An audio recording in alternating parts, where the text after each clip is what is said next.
All right, let's do it.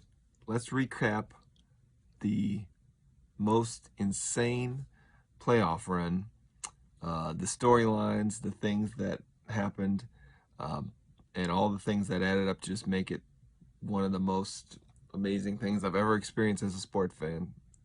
And it truly, all the stuff that happened, made the championship that much more special. And I had a personal journey along the way, kind of a um, discovery I made, basically during the finals, of kind of a way to basically kind of not cure, but really, really, really help my sports anxiety. And it was just a tremendous breakthrough for me. So I made some notes because there's a lot of stuff to remember. And I didn't want to forget some key things. But I'm still going to try and go through it quick. So just to start off, what this team was going through the previous couple years leading up to this. Not, I could talk about my entire life as a Bucks fan, since like 92 when I started watching. But really, if you just go back to just the last 3 seasons, okay? And just, kind of quick before that, like from the time that Giannis got here till the time when they got Coach Bud. So pretty much the whole, 1 year of Larry Drew and then the Jason Kidd era. It was just us trying to be, just trying to win a playoff series, okay? And Giannis, we saw him emerge as this unbelievably special player. And we saw the growth of Chris Middleton and a lot of other guys along the way. It's crazy going back. I got down the rabbit hole the other day looking at the roster of some of these. Just remembering some of the other guys we had in that like 2014 to 2018 range, who were on this team and big pieces on this team. So, but we just couldn't even just win a playoff series. We were a lower playoff seed, and we just wanted to win a playoff series. Championship seemed like way far off, But we get to the first year of Coach Bud, okay, and we all of a sudden just come out just setting the league on fire in the regular season. And we go from, couldn't even win 50 games to, which that's a big achievement in itself, to all of a sudden we're the number one seed, winning 60 games, okay? Just crazy. So we pretty much steamroll through the playoffs that first year with Coach Bud. This is the 2019 playoffs. And we get up 2-0 on Toronto in the Eastern Conference Finals. And then we never win again. We lose 4 straight to Kawhi and the wall that they built for Giannis to stop him. And Toronto was tremendous, So we thought we were going to kind of get to skip over that whole kind of, pain and anguish of, getting really far in the playoffs, but not quite getting there. We were going to go from never winning a playoff series in the last however many years to all the way to a championship, which was pretty crazy. And we would have won the championship that year, with the injuries to Golden State had we gotten past Toronto. And we just, even without the injuries, we matched up pretty well against Golden State. They were one of the few teams that, didn't give us a problem on the defensive end of the floor. But anyways, so that was obviously very crushing, but looking back on it now is exactly what we needed. Then the next year, again, just before the COVID shutdown, the team was just absolutely rolling. Like that next season, they were even better in the regular season before the shutdown happened. And then, of course, COVID and the bubble it's just not the same, right? And again, we run into a team. Not that we weren't good, but we run into a team with just the perfect personnel, perfect scheme to be able to shut down Giannis with the wall, and no one else could shoot, just it's a big mess, okay? So now we get to this year, and people have kind of already written us off as paper tigers, even some of the fans. It's kind of gotten to the point where like, okay, well, we can just kind of wait till the playoffs to see what's really going to happen, because it's like, we can put up all these numbers in the regular season, but it doesn't, mean much. It means something, but it doesn't if you can't do anything in the playoffs. We've seen teams like that before. You know, that's what Toronto was before they got Kawhi. Um, you know, we saw Bud kind of do the same thing in Atlanta when he was there. You know, they won 60 games and had 4 All-Stars and, you know, got swept by the Cavs in the Eastern Conference Finals. So, you know, it's a common thing you see in the NBA. But basically, going in, like I said, going into this year, it was kind of like, well, it doesn't really matter what they do in the regular season. Well, it actually did, because what they did is they changed a lot of things. They changed their offense. They got out of a lot of the, you know, spread it like Giannis to the top key, the 4 guys in the 4 corner, which was their big schematic thing that Bud put in, which helped them tremendously in the regular season, just roll through teams. But you know, they needed something else for the playoffs, so they started introducing the dunker spot and started, you know, using Giannis off the ball more. And then we tried a bunch of different things on defense. Okay, so Bud is always torched for not making any adjustments ever, going back to Atlanta, and the same for the, you know, 2 playoff series with us, you know, playoff runs with us up to that point. And he also got torched a lot for not playing his star players a lot of minutes. You know, he still played kind of the same, you know, minutes breakup as he would during the regular season. And so, but on defense, we tried a ton of different things. We tried, you know, switching a lot more. We tried zone sometimes. We tried just different things just to like, okay, this is stuff we're going to have to work out for the playoffs, okay? So we get to the playoffs, and there was some debacle around, you know, do we want to try and lose this last game so we don't have to play Miami and we can try and play, you know, it was either going to be the Knicks or you know, Miami, or I don't know if it was the Hawks was in that 3, but there was like 3 different teams we could possibly play. We just said screw it, went out and played, and of course we get matched up with Miami. And most of us fans are just like, this is the one team we don't want to see, because all we're thinking about is last year. And they've basically got the same roster, you know, minus Jay Crowder. They've pretty much got the same team, you know. And so we got to face Miami. So this is like stressful right from the beginning, right? First game, both teams just shoot horribly, okay? Goes to overtime, okay? And the Bucks actually had a lead late and kind of blew it. The fact that it got to overtime was kind of bad. Gets to overtime. Middleton hits the game-winning bucket. We win. Proves to us, okay, we can actually beat these guys. You know, they're not in our head.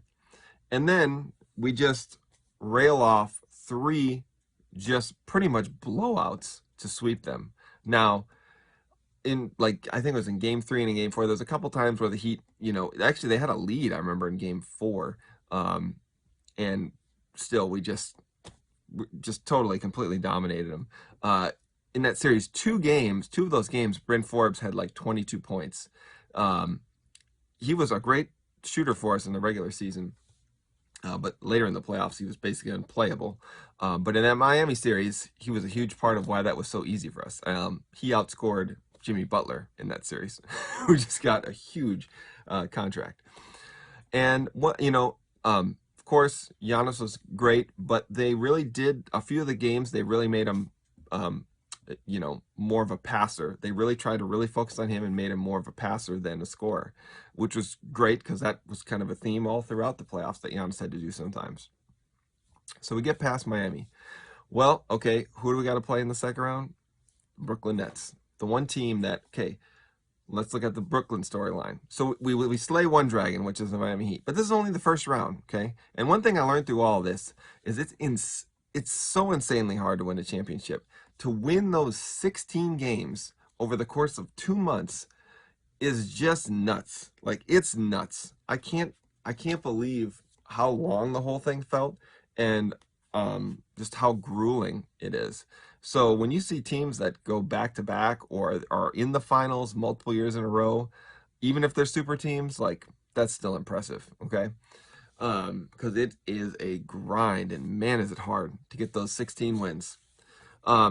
So we go into the Brooklyn series. Now, rewind early in the season, okay? Brooklyn makes that trade to get Harden, okay? And I was one of the people who said, this ain't going to work for them. There's no way Harden's going to come here and play nice and, you know, take a lesser role and do what's better for the team. And to everyone's surprise, he does exactly that. And it fits great. You know, they have a great fit. I know those three don't play a lot together during the regular season, but when they do, it works great. And the chemistry, you know, is just there, and they've got something going. Now, they don't play a lick of defense all year, but it didn't matter. They got some of the best scorers in the game. So after seeing that, and, you know, Joe Harris too, who's like the best three-point shooter in the game percentage wise, you know. So going into that series, kind of like I should say this too. Before the Miami series, in my head, I said, okay, I think it's going to be like Bucks in 6 or 7. I knew about, you know, what was going on last year, but I knew we were different this year. I could just tell. Like the biggest change, Drew Holiday, you know, is just such a huge upgrade over Eric Bledsoe. And all the stuff we talked about, you know, before, the schematic things and all the growth the team had. So when you get to, you know, but we ended up sweeping them, which was way better than, you know, I thought Miami would put up more of a fight. When we get to the Brooklyn series going in, I, in my head, picked Brooklyn in 7. I thought that's what it's going to be. I thought, hey, we're pretty, you know, good match for them. But still, it's hard to imagine, you know, if it got to a game 7, beating Kevin Durant in Brooklyn. Because we're the 3 seed. You know, we don't, unlike the previous 2 years where we had home court advantage in every series across the entire playoffs if we, you know, kept going. This year, you know, once we get past that first round, we don't have home court anymore if it all just went to, you know, played out as chalk, which it didn't exactly, but we'll get to that later. So, you know, I'm going into this series expecting that we're probably going to lose.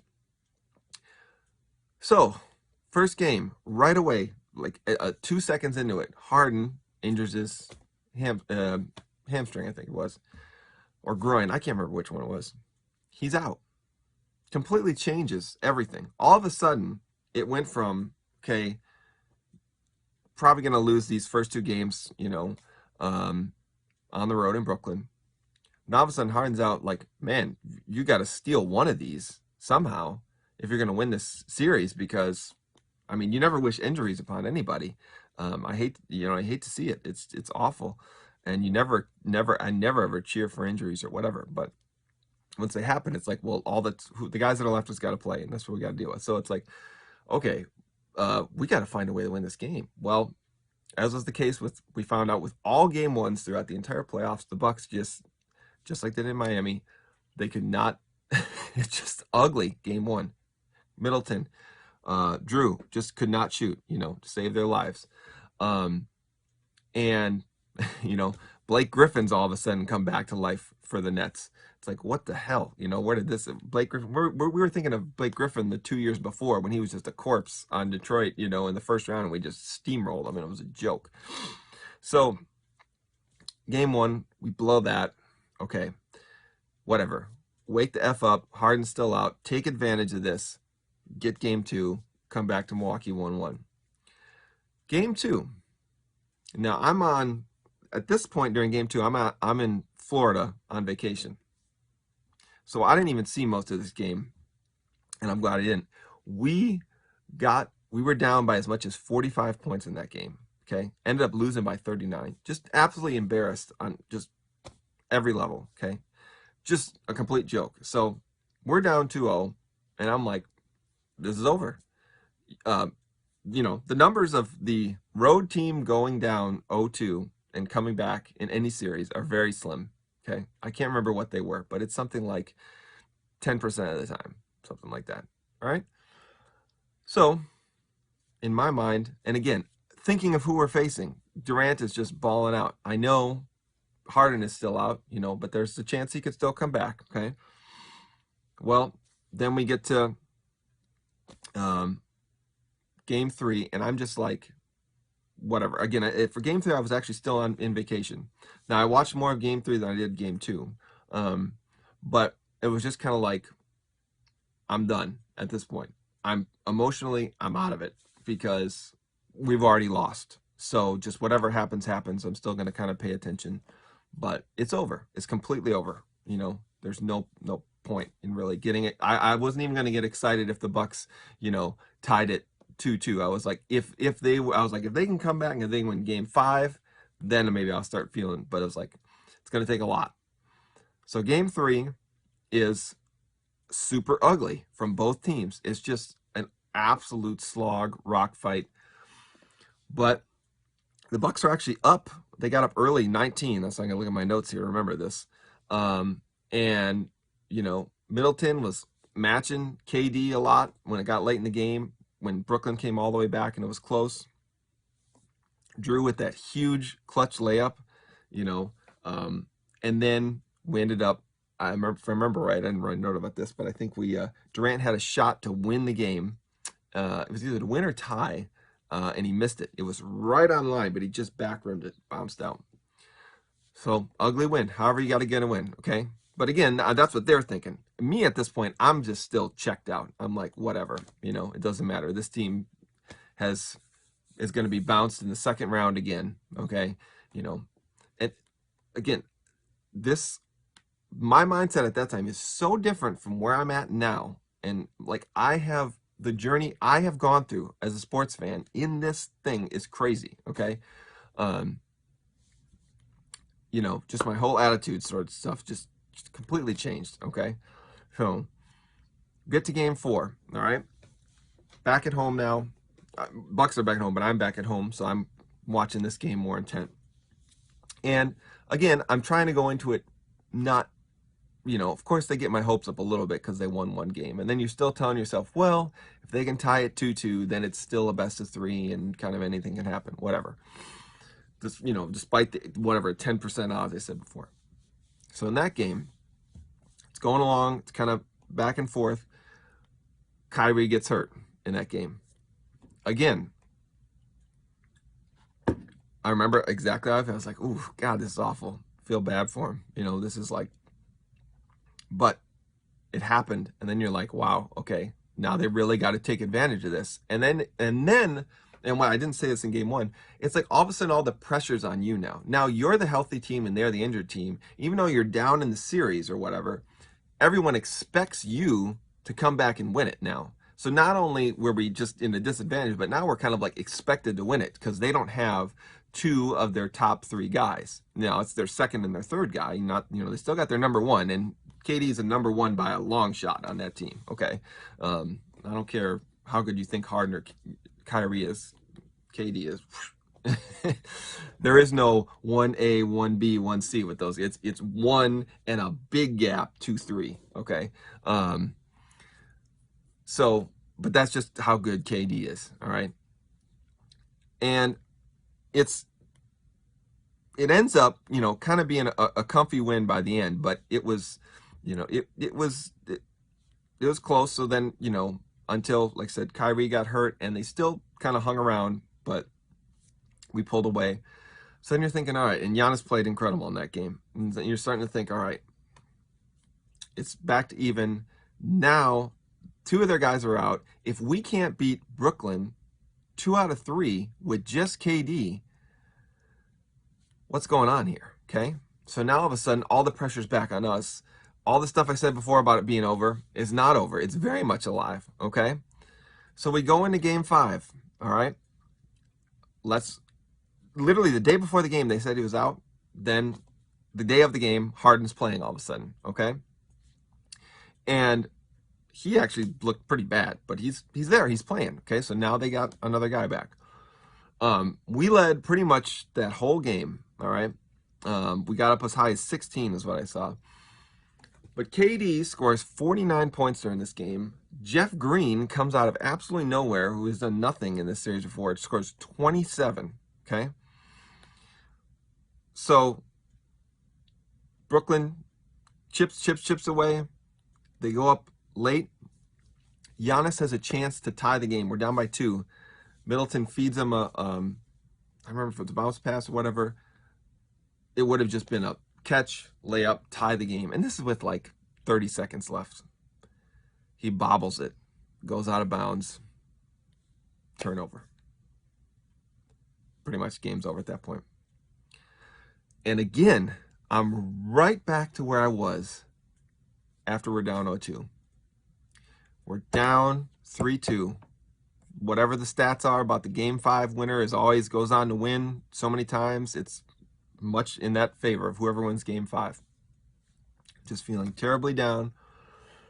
You know, we just absolutely blew a golden chance to win that game and then have game 6 at home, a chance to close them out. The team that, again, minus the injuries, whatever, back at the beginning of the series, I was like, you know, I don't think we can beat these guys. And now we got a chance to do that, and we blow this golden opportunity. It was so Bucks. That's just always what happens to us. Do what?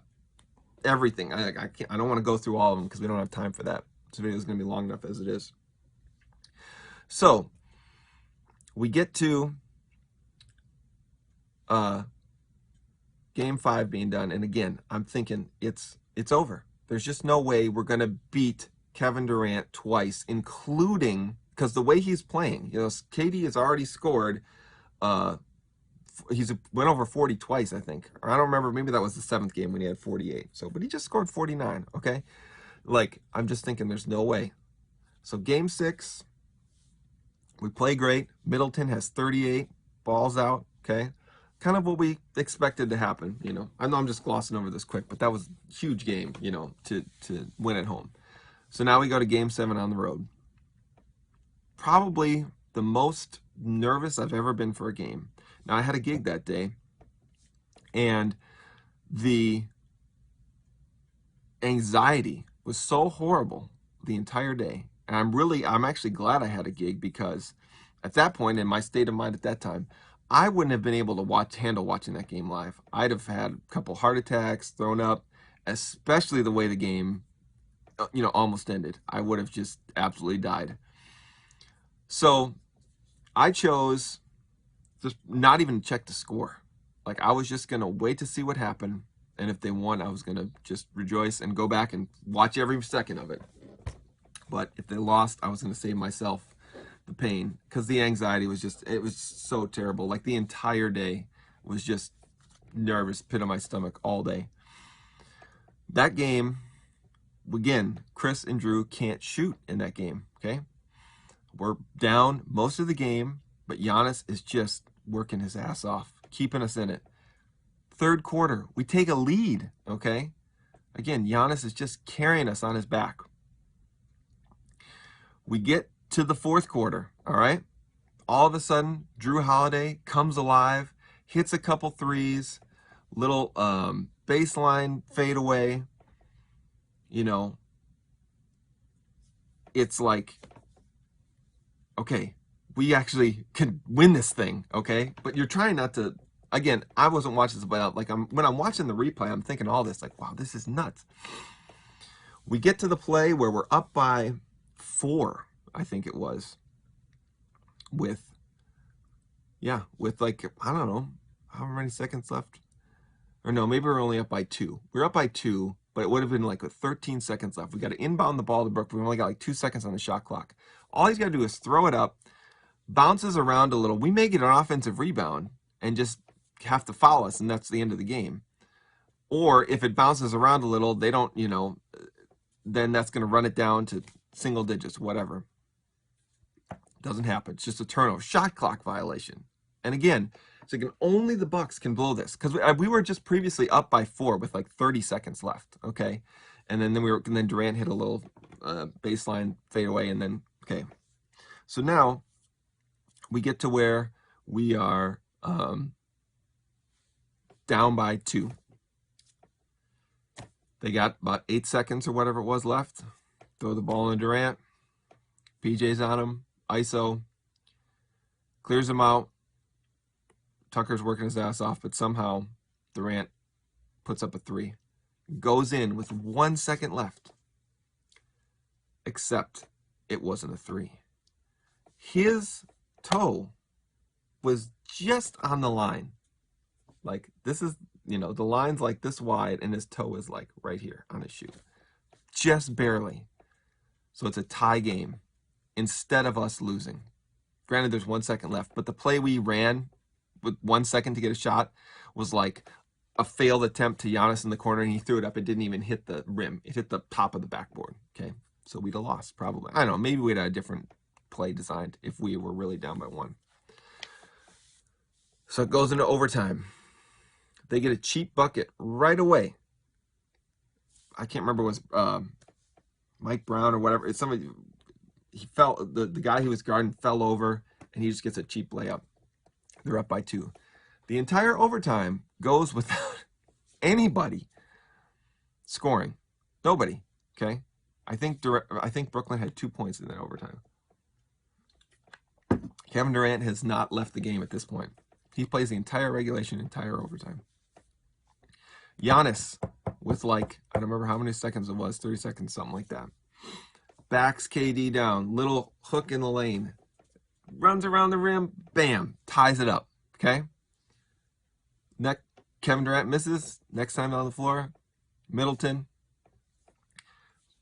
in traffic, whatever, finds a spot, fade away, right from the foul line, in. We're up by 2. Game 7, Brooklyn, on the road. Bucks have never won a Game 7.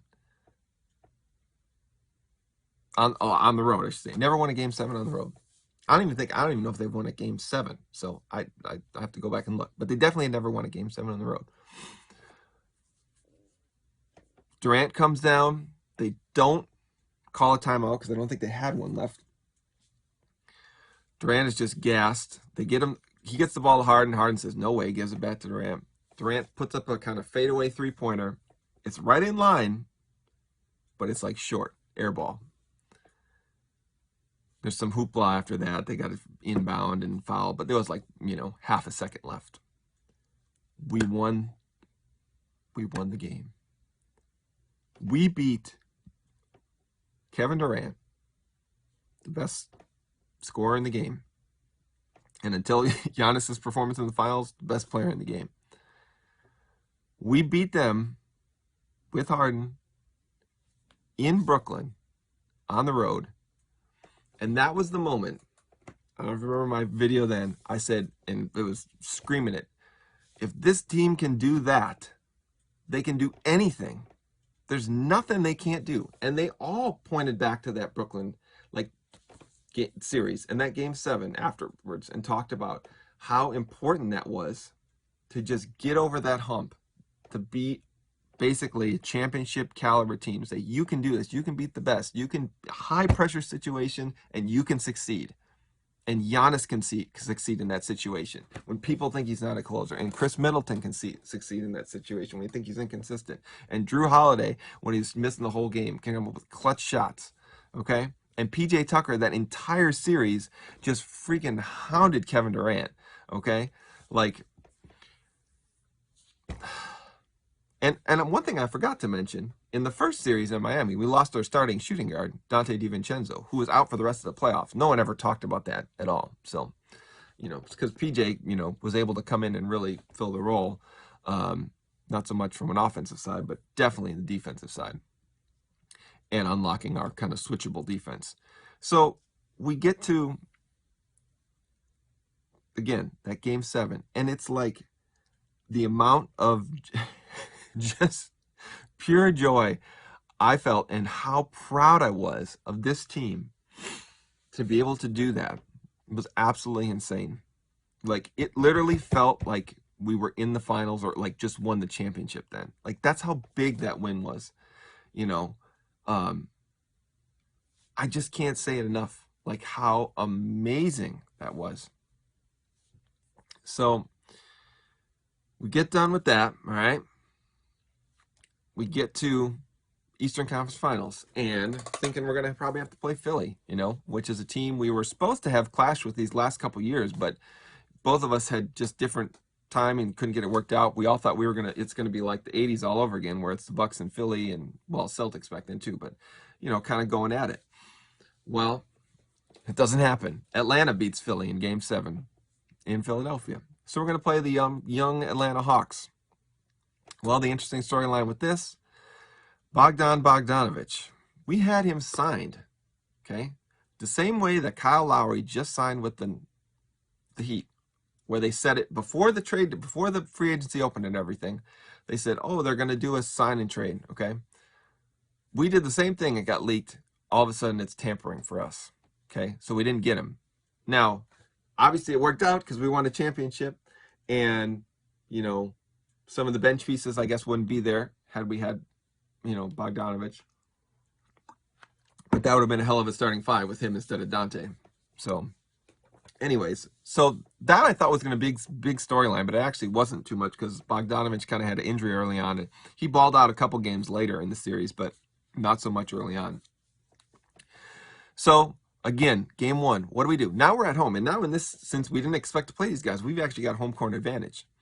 So what do? We come out in game one, of course, we're flat, uninspired. What are the Bucks this whole time? And it's some of it, I think, is they're just trying to feel out the other team, because every series they would do that, and they would kind of make adjustments as they go and kind of get the other team figured out, and by the end, they had their number. So, and also, you just can't, like, the Hawks were like a 5 seed, okay? So you just can't take out of the equation that the Bucks just knew that they were a better team than these guys. They knew the Bucks should sweep them. I said before, it's like, it should be a sweep, but I'm thinking Bucks in 5 because they're just going to be one game, where Trae Young is going to go crazy and their other shooters are going to make stuff. Herter had just scored 27 in the game 7, in Philly.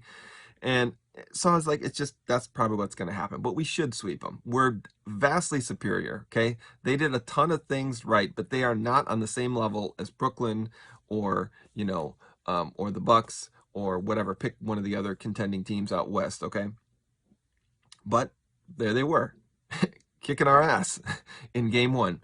And by the time we realized, okay, shit, we got to actually play these guys, okay?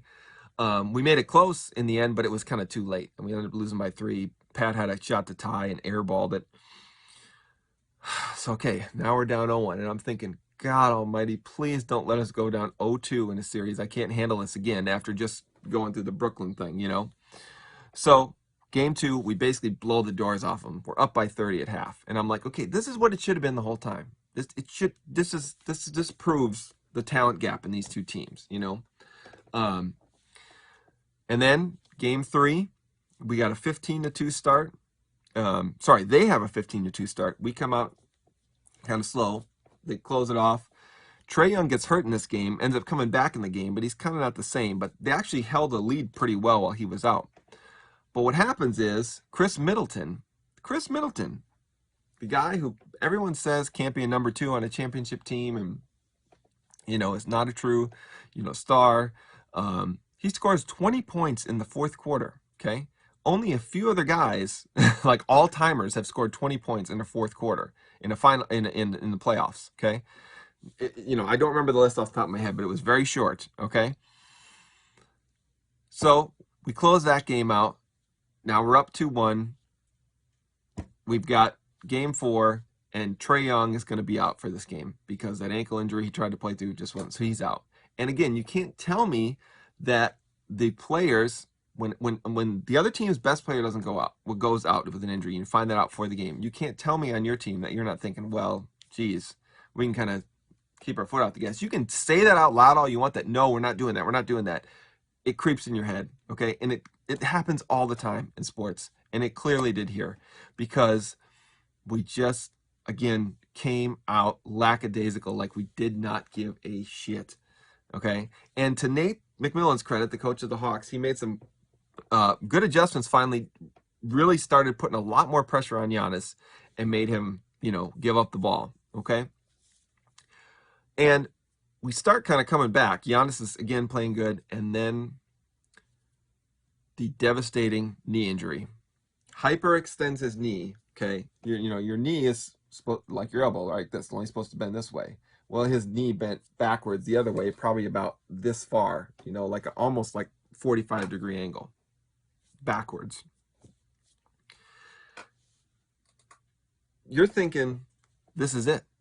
He's done. He's got a torn ACL. He's obviously done for the rest of the playoffs. He's obviously out almost all of next year. There's a first tweet that comes out that, of course, people fear he has a torn ACL, which I guess that's what everyone thinks, but no MRI. But that night, again, for the third time, I had to tell myself the season was over. And this time, I actually like had to mourn the like it truly was over. Like not there's a finite small chance you can come back. This is like 0%. Giannis is out. We're done. And not only is he out this year, he's out next year. Cried like crazy that night. Because again, it's just like what another Wisconsin sports team just suffering a gut punch fate in the playoffs. And it truly was like the season was over. And it was an absolute low point for me. I've had a few low points with the Packers as a sports fan over the last couple years. This last season, when they lost to Tampa in the NFC Championship game, same thing at halftime after Brady threw that Hail Mary, and I knew we were going to lose. Cried for like 5 minutes straight. Came in my office here in our studio, just cried because I didn't know what I couldn't get the emotion. And same thing in I didn't cry in 2014 when we blew the NFC Championship game, but I had like a panic attack when they blew that. Those are like my low points as a sports fan. I mean, plenty of other painful losses, but those are like the reaction I had. So, get to the next day, all right? We find out that no news yet on Giannis. And then there's this belief, some tweet comes out, there's this belief that he didn't suffer any structural damage. But he's probably out for the rest of this playoffs. Or he's out for the rest of this playoff for sure. But he might be spared for next season. But it's not a confirmed tweet, it's just a rumor. And we're all like, wow, okay. This is kind of like everyone just kind of reset. And this was the first of like this, I would say, like this, probably 3 major things I went through in my, again, the journey I went on as a sports fan to change the way I think about sports from here on out, okay? It was like, okay, we think he's spared for next year. He's just done for this year. So we can watch the rest of these playoffs, whatever happens, but it's just kind of like, it doesn't matter, okay? But it's good that we don't think we're losing for next season. Well, then we get an official report of the MRI confirming no structural damage and that indeed he won't be out next season. So we're like, okay, from where we were, this is all right. He's still going to be around next year. We'll be okay. And then we are kind of getting ready for Game 5. And we're thinking, okay, all right, he's done for this year. We could still beat the Hawks with just what we have left. And maybe just as a consolation prize, just to say we got to the NBA Finals. Let's just gravy on the top. Like, this is just all house money at this point because the season's over. Championship chance is over. Okay? So let's just do what we can with this. And everyone's kind of, and myself included, it's like less stressful. So we play Game 5, all right? Brooke has a 33-point game. Brooke Lopez, best game in the playoffs. And Trae Young's still out for them. So Giannis, no Trae. Beat them pretty handily. We had all 5 starters in double figures, if I remember right. Not 5, well, not PJ, but it was like PJ. It was our 4 starters minus PJ, and then add Pat in there. We're all in double figures. Okay. Game 6 comes around. We hear a rumor online. PJ Tucker went to some restaurant and told somebody Giannis wanted to play in Game 6. They told him that he can play in Game 7 if it gets that far. We're all like, what?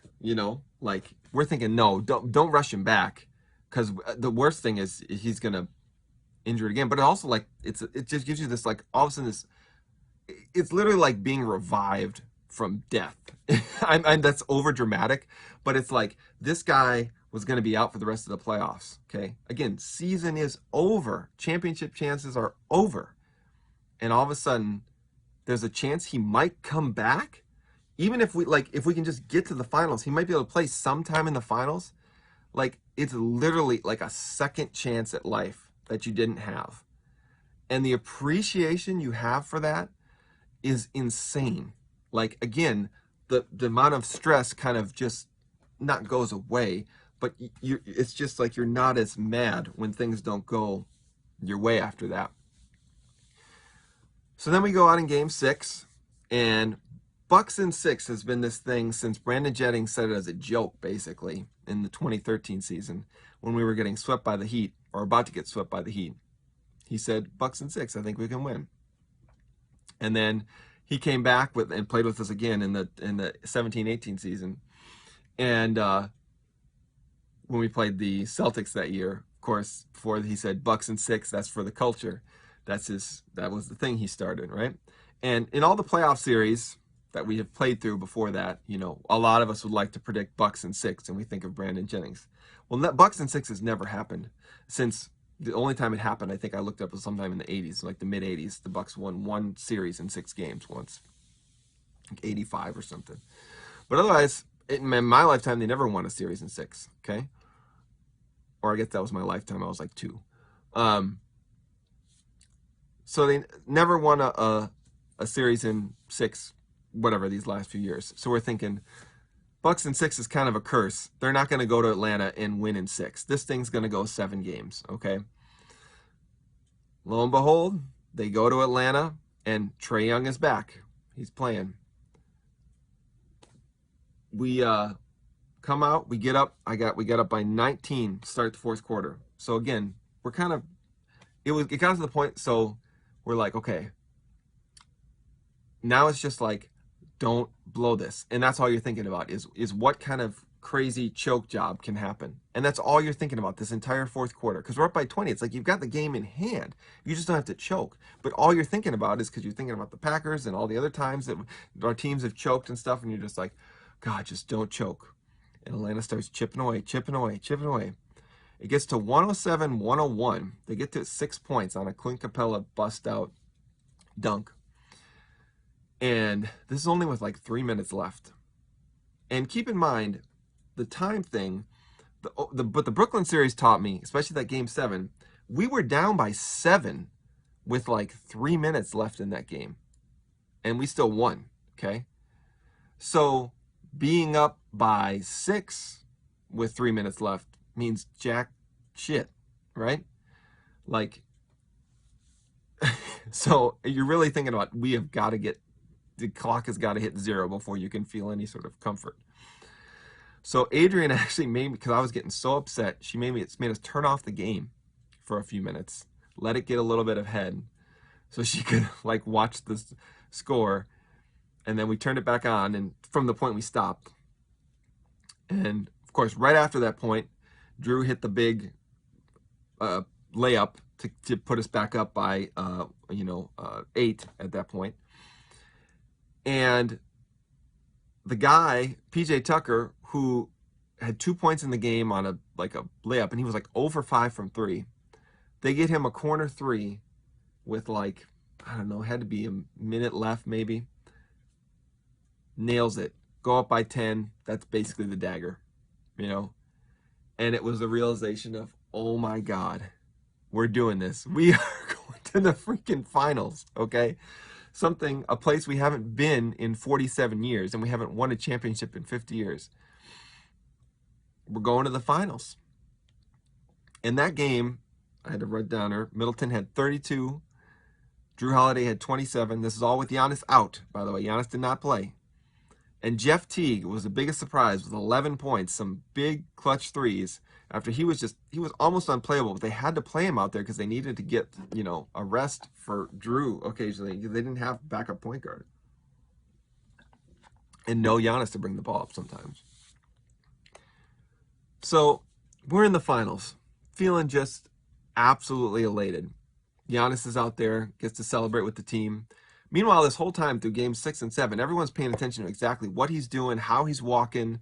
There's like, I remember there was a report on Real GM. Someone said, hey, I saw him at the doctor's office today, and talking about how easily or he did or did not get out of his car. Like this is just like full on watch about Giannis' knee. But he looked pretty good walking, and then we hear he's doing basketball activities. So we get to the finals, all right? All of us are thinking, and kind of what I think is, most people I said were thinking, if he's ready game one, just wait. Just give him a little more time. I was thinking, let's wait till game three. Let's just basically punt those first two games in Phoenix. We're on the road. We're not expected to win those anyways.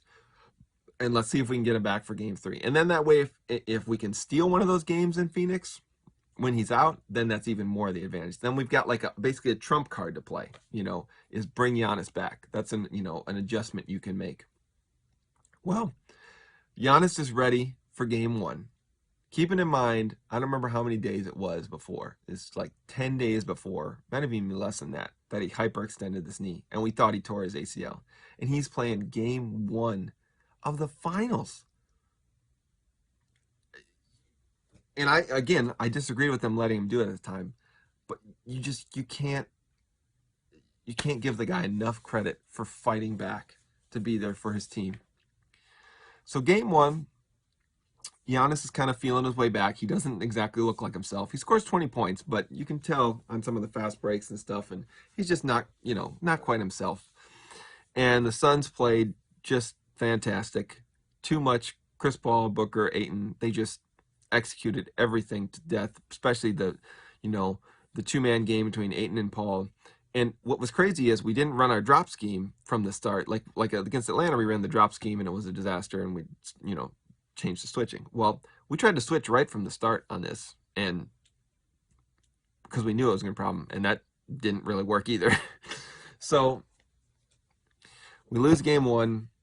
Pretty darn upset about it because it's kind of like, and a lot of it was just there for the taking. Again, if we could just make more shots, I'll go to this end, but this team could not shoot throughout this whole playoff run.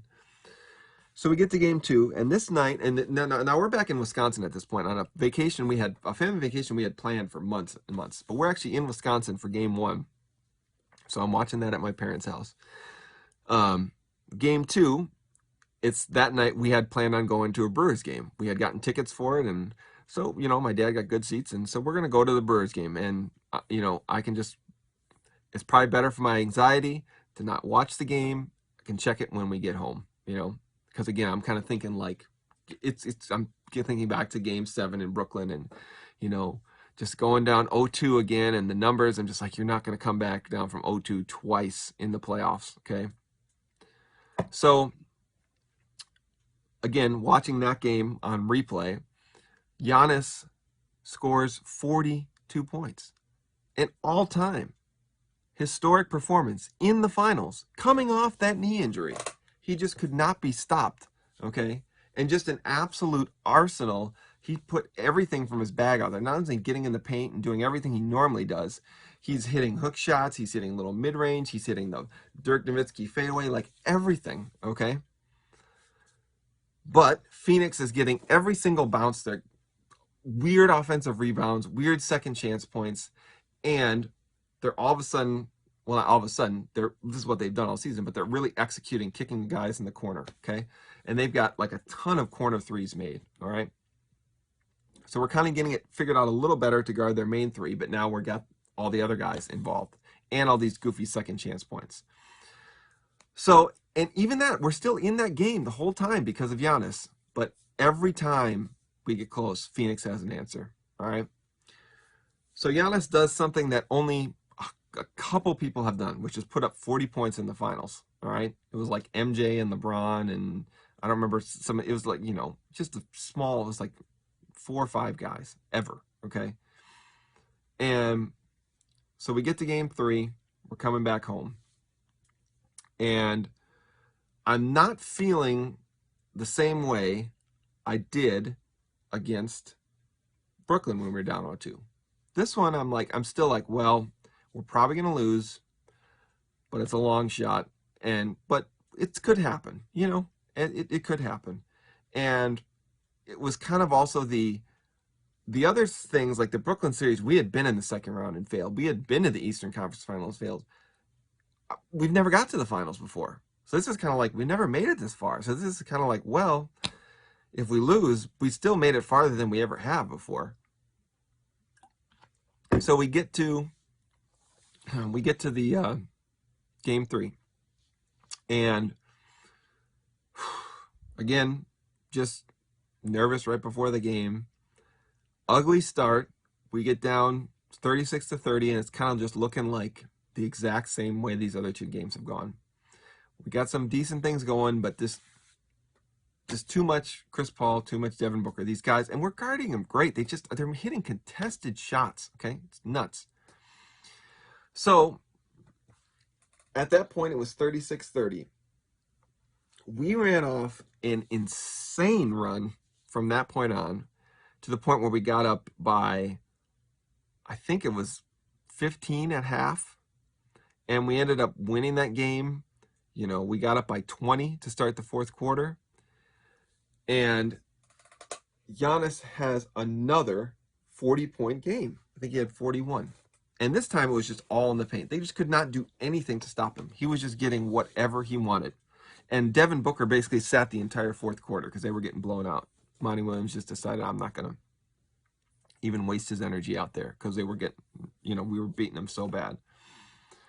So, and as far as me, I did a little bit better this game with how I was acting during the game and stuff, but still kind of not all the way, to a point where I would get to.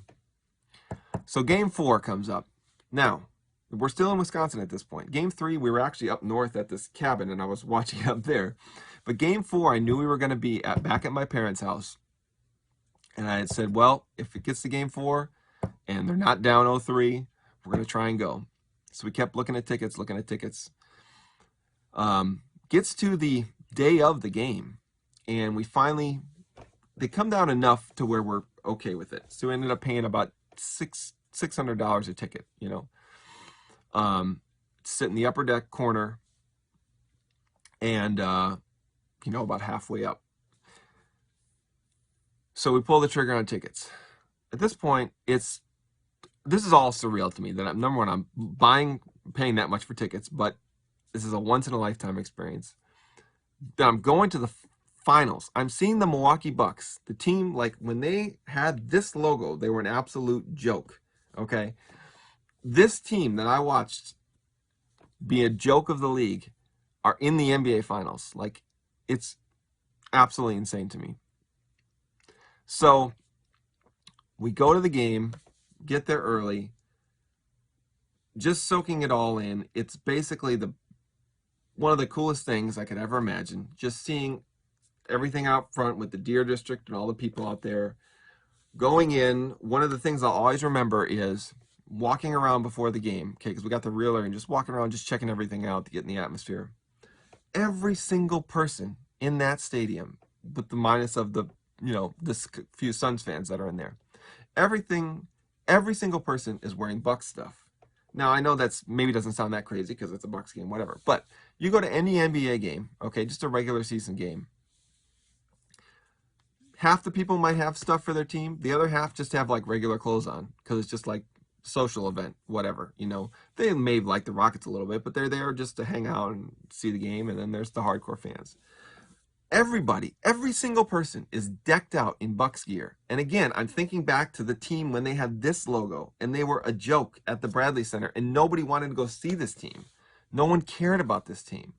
And now every single person in this entire stadium is head to toe decked out with Bucks gear, and they're here because they want to see, you don't spend this much money on tickets for a social event. If you're at this game spending hundreds and some people thousands of dollars on these tickets, you are here because you're a basketball fan and you're a fan of this team, and you're here to see something historic.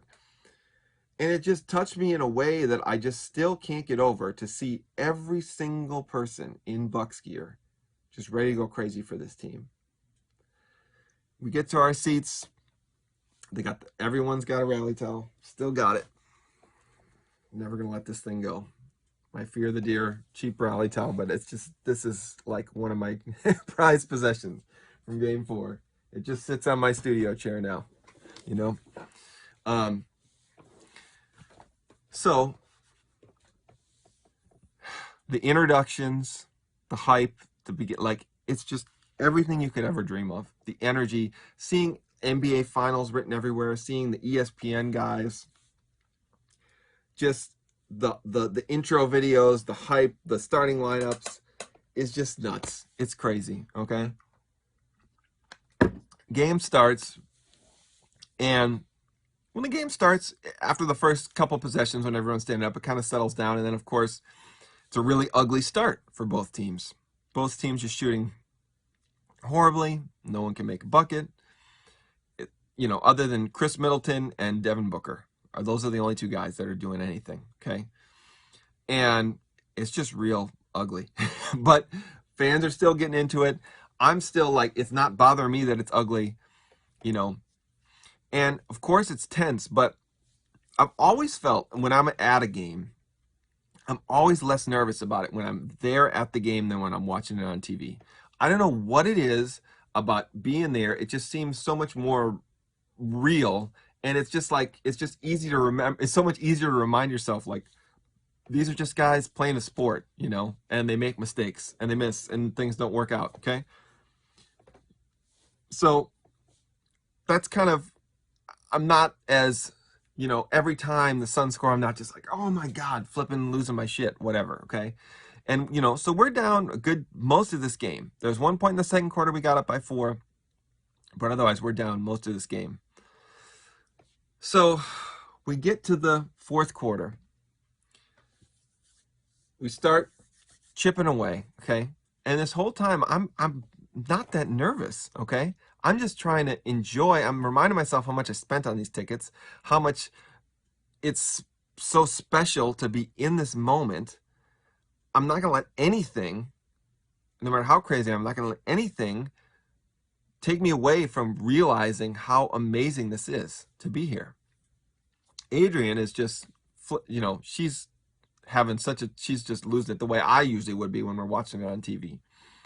Just having so much trouble, with the anxiety. And it starts getting close, okay?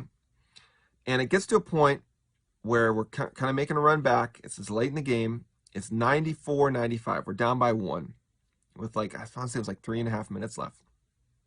I captured this whole moment on video. It was great.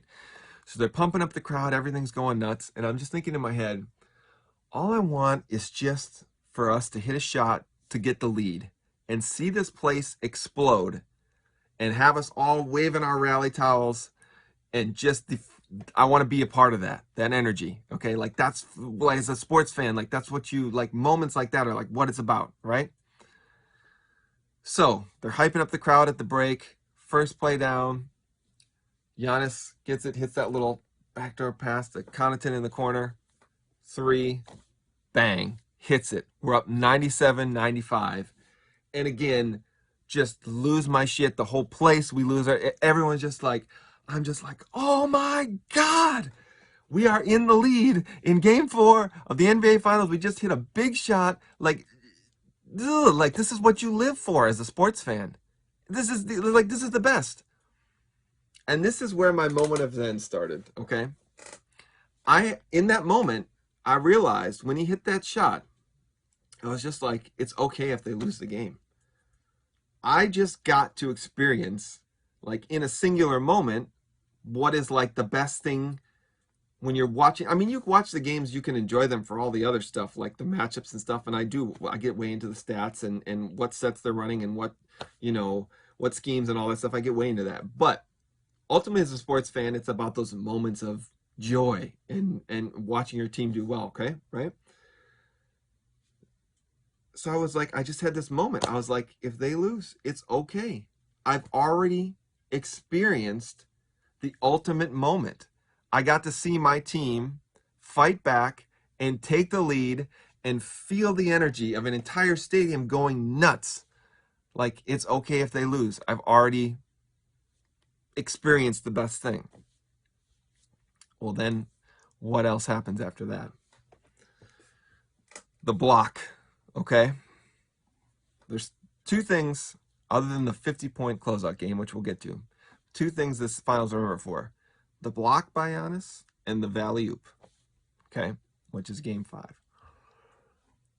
So on the play with the block, we're sitting up in the corner, and this is on the basket closest to us. So we're looking at Ayton's back when he goes up to catch this alley-oop. I thought it was hard to tell. I thought he just missed it. I thought he, when you go to dunk it and you just go too hard, it bounces off the rim. I thought he just missed it. I had no idea Giannis blocked it. So I was like, oh my God, he missed it. Because again, they're gonna go up by, I think it was God, I think I wrote down the score here. Yeah, we were up by 2 at the time of the block. Okay, so they're gonna tie this game up here. And this is like, I don't know, this is all with like a minute left or something, minute and a half, something like that. Crazy. The block happens. I'm like, well, he missed it. Oh, what the heck happened? And then I hear something, Giannis blocked it. Giannis blocked it. So go down, and actually, in your mind, you're kind of remembering, you think of the block, and then you think of the Chris Middleton layup, which happened later. But actually, Middleton went down and missed 2 shots in 2 separate possessions. So then again, we're still up by 2. Chris Paul comes down, dribbling around, loses the ball, turns it over. Drew, Chris, running the fast break, hits Chris, layup. We're up by 4 with like, I don't know, 30 seconds left. That moment from the block to there was the greatest stretch I ever experienced as a sports fan. The greatest. When we won the championship and I was out here, it didn't feel as good. It felt amazing, but it didn't, in that moment, it didn't feel as good as I felt at game 4. That moment, that stretch after that Connaughton 3, where I already thought I had my moment, and we had an even more amazing moment. To a game you think you're probably going to lose a few minutes earlier, okay, and go down 3-1 in the finals. The Giannis block, the Chris Paul turnover, the layup, and you realize we're going to do this. We're going to win this game. And the when Middleton hits that, first of all, when Giannis had the block, it's just the place just going nuts. And then when Chris Paul has the turnover and we get the layup, it is just pure chaos. We're just jumping out, like I'm just like screaming and high-fiving and hugging fans I don't even know. Like, we're just like, this is incredible. Totally worth the money we spent, okay? Like, and I know at that point there's like 30 seconds left. Yes, there was ways the Suns still could have won, but I mean, I kind of knew we had it. And then after that, so we won the game, and we couldn't leave the stadium. We're just sitting there in the seats, like, me and Angel's just like, she just kept saying, we won! We won! That's what she kept saying to me. I'm like, I cannot believe it. We won that game. And Chris Middleton ended up with 40 points. It was one of those, you kind of just looked at the scoreboard and I was like, whoa, he has 40. Like, where did that come from, So, and in that moment, afterwards, I said to myself, it's okay if they lose the finals, if they don't win the championship. Because when they win, if they do, I will never feel more joy than I had felt in that whole last part of Game 4. Again, greatest thing I've ever experienced as a sports fan. So I was like, it's okay if they don't win the championship because I've already gotten my extreme moment of joy I'll never forget for the rest of my life. And that was, everything changed after that. And it was crazy during that whole fourth quarter, how not nervous I was. And I kept saying this to Adrian. I was like, I can't believe how not nervous I am. How I have like no anxiety during this whole fourth quarter of this game. This is insane. And then, so Game 4 ends, and we get to go back to Houston now. And the Bucks are going back to Phoenix to play Game 5. Before Game 5, Giannis says one of the greatest things I've ever heard in my life. That every single person should listen to. And a lot of people did. I heard it right away, like shortly after the press conference. I heard the clip of it, and it took a couple days for it to get around Twitter. And then by like, the third or fourth day after, it was like going nuts. I'm like, man, I saw this like a couple days ago, but it's the most amazing thing ever. And keep in mind, I already kind of had my moment of Zen. So this, what he said, just further put me into this like better place and gave me this foundation to sit on that I can just take for the rest of my life, basically. So you've heard the quote, but I'll say it again because I'm never going to forget this. And someone asked him, the question was like, how have you got it? Basically, I'm simplifying the question. Is, how have you got this all figured out so much? Like what, keeping even keel and just, your attitude and your, not letting the moment get you and all that stuff. And he went on this long thing. He says, when you think about the past, all right, that's your ego. Okay. All the great things you've done. What he said, he's like, I won MVP. We beat this team. I got this award. That's your ego. Pumping yourself up. All the stuff you've done. Yeah, I'm the greatest, He said, when you think about the future, that's your pride. I'm going to win this award. I'm going to go beat this team. I'm going to get this many championships, this many MVPs. Again, pumping yourself up to something that is in the future and you don't know if it's going to happen. That's your pride. And he said, when you live in the present, that's humility, and that's being humble. And it was like, it just reaffirmed like everything. I mean, and I've heard versions of that throughout my life of, it's a more complex version of, enjoy the journey, not the destination. Live in the present. Don't live, thinking about the future or whatever. But having him explain it in that way hit home like it never hit home before. And that's what it's and that's, again, what he says he does is focus on what he controls. So in a game, he's not worried about the result, whether they win or lose, whether you make the shot or miss the shot. It's what are you doing in the moment that leads up to the shot, and that's or that leads up to the result of the game. If the process is good and the execution is good, you'll probably come out on top. But you can't worry about that because you can't control that ultimately. You can control the present. You can't do anything about what happened in the past. And if it's good stuff that happened in the past, you can't bring that back to happen again. And if it's stuff in the future, you can't guarantee that that stuff's going to happen. And likewise, for the flip side, if you're worried about bad stuff happening, you don't know that that's going to happen. If you're thinking really pessimistically, you don't know that that's going to happen. All those times I thought we were done. We were dead, down 0-2, down 3-2, down 0-2 again to the Suns. It's how everyone should live their life, and it's how you should live your life as a sports fan. So after that, I didn't worry about Game 5 in between. I didn't get nervous at all the day of Game 5. I was ready to watch Game 5. Now, keep in mind, the series is tied 2-2. This is an extremely pivotal game in a team I've watched for 30 years, okay? Could have a chance to win a championship. And I'm just like, okay, game's about to start. Let's enjoy this. And I was able to watch pretty much that entire game. When it got dicey in the end, I was getting a little nervous, but nowhere near what I would have been. Nothing even close to what I would have been before. In that game, the Bucks get down by 60. They have just an abysmal first quarter, okay? They get down by 16. And I said, well, they probably lost this game in the first quarter. Or maybe it was 19. It was this insane amount.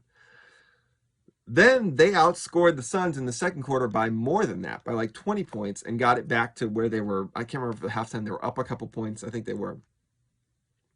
And then this whole game, both teams, now especially it was further when we got into the third quarter. We get into the third quarter, and I can't remember how much we got up by, but I think we got up by as much as gosh, it was as much as like 15, 16, something like that, I think, in the third quarter. So again, it's kind of that we're ahead, just kind of try not to blow it sort of thing, but it's just too much game left. But the crazy thing is, each team is shooting insane compared to game 4, where both teams were horrible, okay?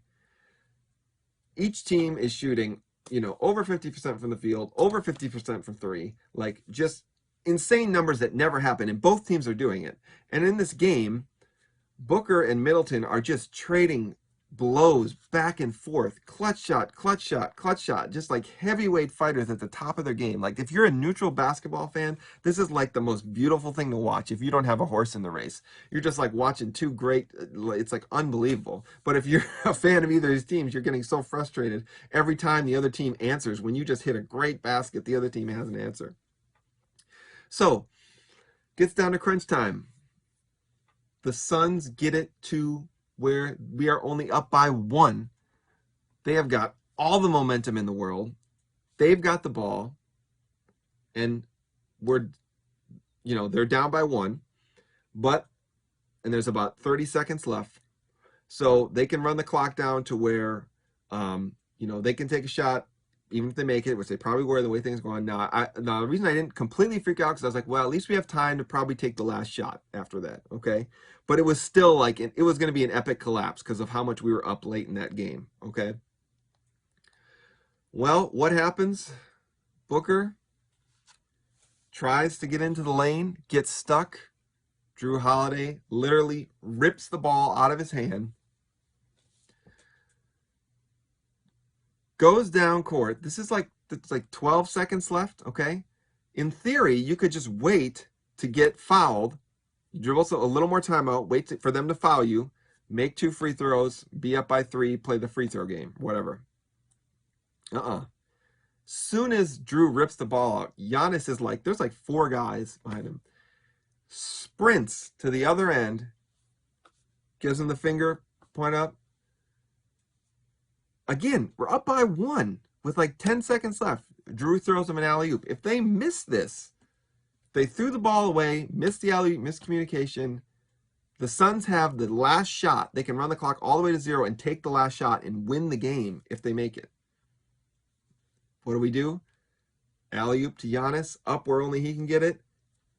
Nails it, and Chris Paul fouls him. Chance to go up by 4.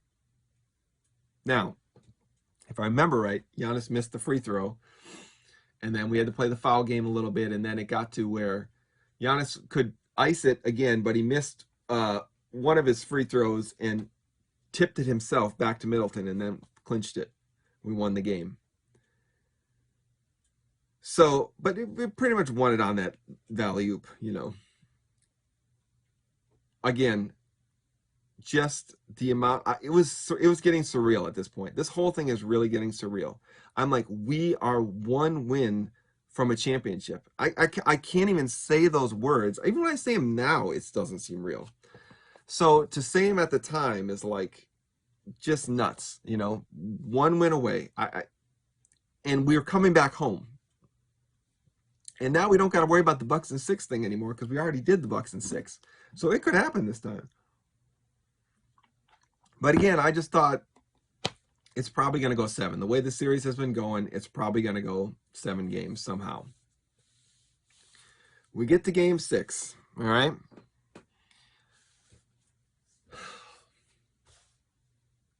Once again, Drew, Chris, can't shoot, okay?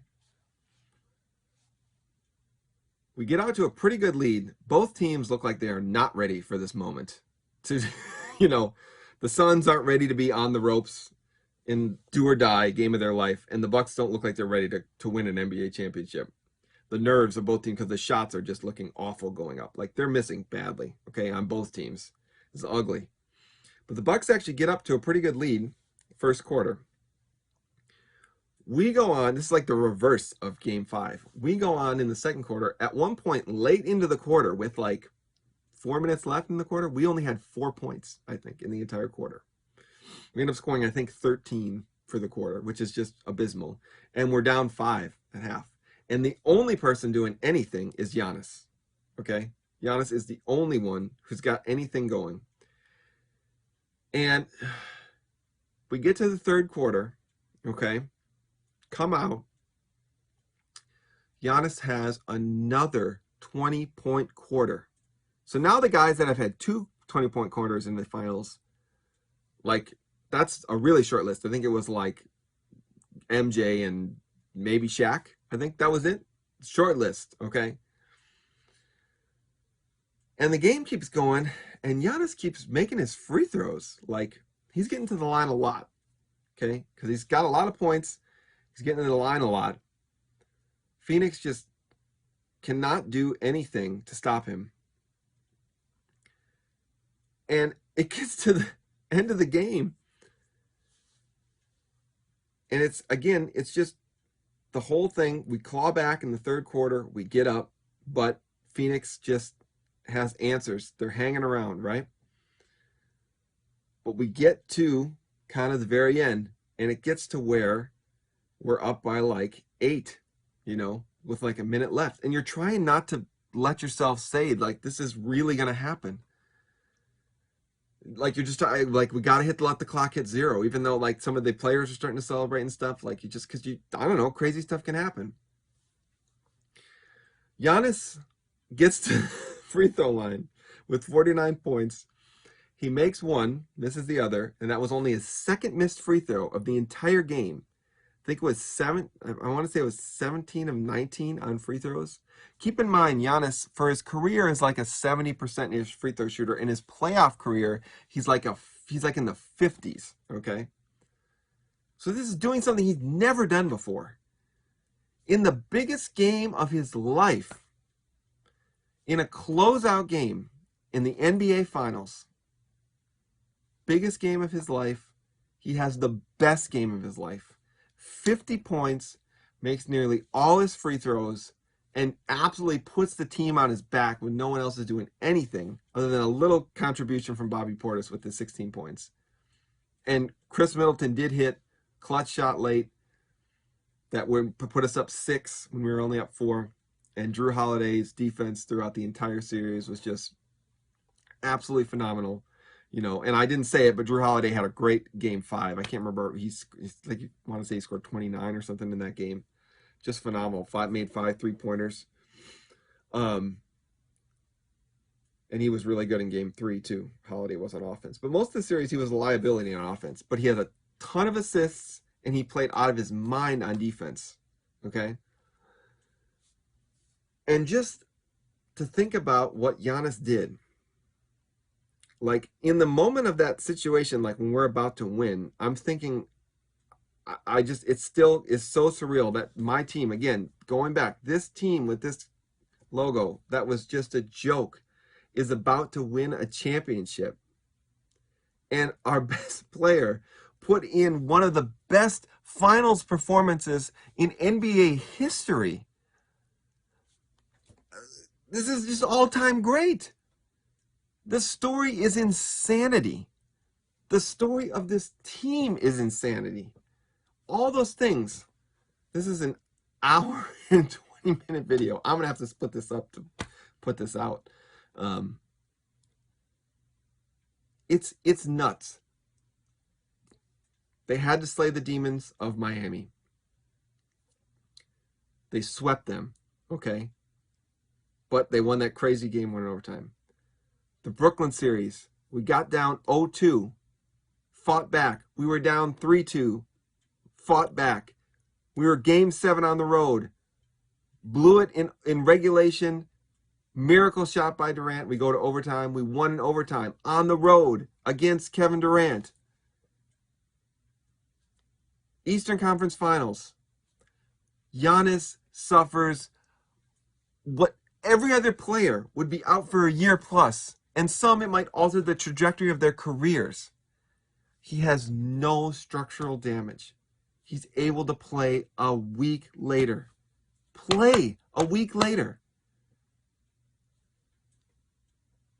And after the season, he didn't need any surgery. Not even like a cleanup or nothing minor. The dude is an absolute freak of nature. And it's improbable when you go watch that injury, the way his knee bent, watch it in slow motion. It makes your stomach curdle. And he was playing like a week later. And not only playing, he scored 40 points twice. And then scored 50 points in the closeout game. 50 motherfucking points. And made all his free throws. Like, you cannot. And we were down 0-2 in that series. You cannot think of a cooler storyline. That's why I've got to see 2 championships in my life other than this. The Packers in 96 and the Packers in 2010. And those both have their own incredible storylines to them and things I will just never forget, and some of the best sports memories of my life from those 2 seasons. But they're not the same as this one. This one means more because of where this team was, what this team had to go through, what this team accomplished, and what this team proved to everybody that said they couldn't do it, that said Giannis wasn't a closer, Giannis wasn't going to be the best player on the floor, against guys like KD or against guys like Devin Booker and Chris Paul. Even Jimmy Butler in the first round, people said would say that Chris Middleton wasn't good enough to be a number 2 on a championship team, that Drew Holiday wasn't a good enough, fit to be our 3rd guy of our big 3. Brook Lopez, he's going to get played off the floor in every series. Pat Connaughton, who us fans complained about his contract in the offseason prior. He hit so many money shots in this playoff run. Bobby Portis, a reclamation project.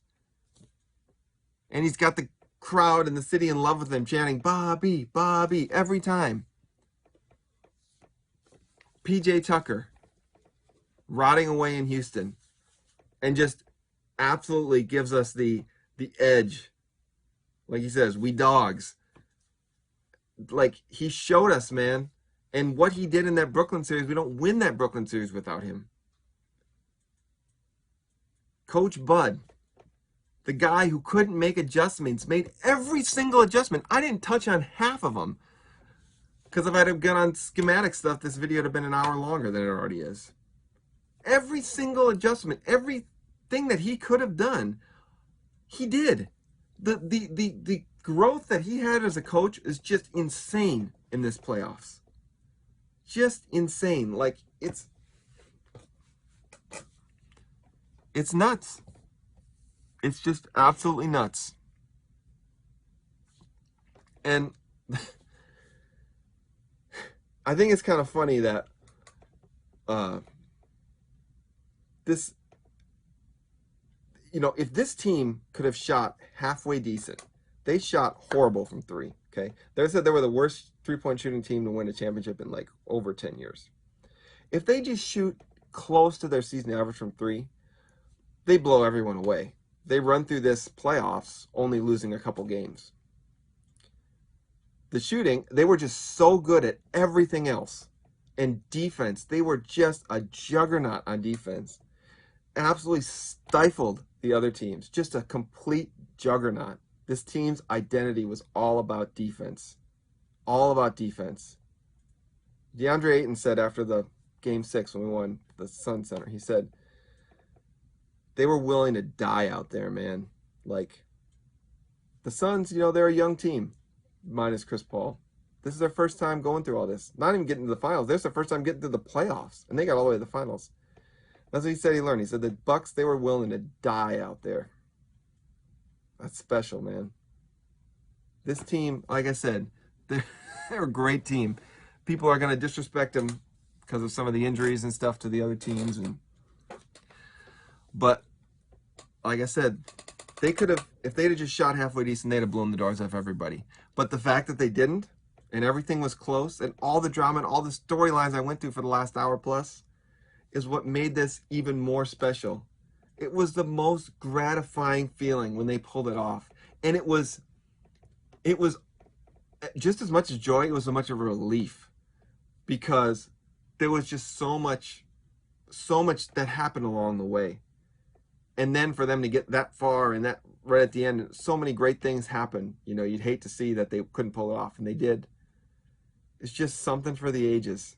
And I think it was really fitting that 2 years ago, when we thought we were on just a roller coaster ride to a championship, and we got up 2-0 on Toronto in the Eastern Conference Finals, and then they win 4 straight against us.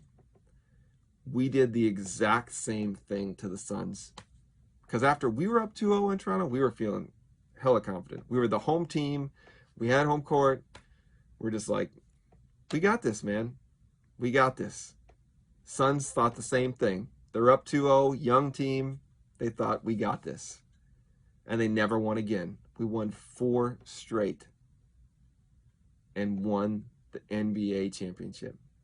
And I get to say the Milwaukee Bucks are the 2021 NBA champs. Something I never thought I'd get to say. It's insane. It's really, really insane. And I've been said it many times. I keep going back to this. This team that was just a seed or bust. They were on the treadmill of mediocrity. We were just trying to win a playoff series. We were actually trying to get the team to tank, to get out of that position and draft someone. But that team, that joke of a team, won a championship. And now they're immortal. Legends forever. And Giannis, before the season, he signed his Supermax to stay with the team.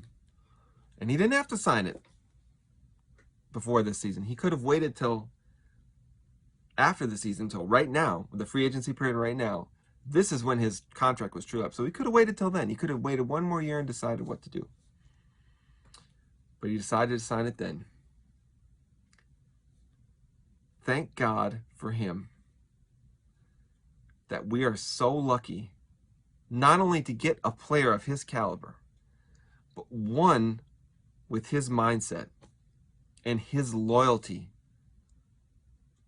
He didn't want to go somewhere else.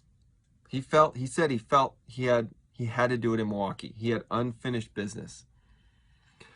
And when he signed that contract, because so many teams were lining up to get him, they were clear. The Heat were clearing everything with their cap to be able to try and make a run at him. And other teams were the Warriors, everybody, Toronto. NBA media killed Giannis for signing that contract. There was so many people that said, I guess you don't want to win a championship because you ain't going to win one with Chris Middleton and Drew Holiday. You ain't going to win one unless you go play for another coach and you go team up with some other superstars. In the first year after he signed the contract, he won the championship. There ain't nothing you can say to this man. He is on the top. He is the best player in the league right now. He's the man. And there ain't nothing you can say to him. There ain't nothing you can say to the Bucks. We're the champs. We proved everyone wrong. And going forward, if we don't win it again, this will still be the greatest one. I mean, the greatest sports thing. And I've got this. No one can take this away from me. And the new lease on life I've got as a sports fan going through this, I'm so looking forward to using this mindset on the Packers this year and on the Brewers when it gets to the postseason, because I can't guarantee, but the way my mindset was after that Game 4, it was completely different. Completely different. I was calm. Even that whole Game 6, I kept telling Adrian, I was like, I just can't believe I don't feel nervous. Like, I'm a little nervous, but I don't feel like crazy like I would feel during all these other games. So it seems like I found something. So thank you to the Bucks. Thank you to Giannis for showing me something, for letting me experience this. We're champs, baby. I love the Bucks. I'll always love the Bucks. I love them when they were a horrible team. In fact, I think when they're horrible, that makes you like love them even more because you're like no one else loves them, so I gotta love them even more. And now we're champs.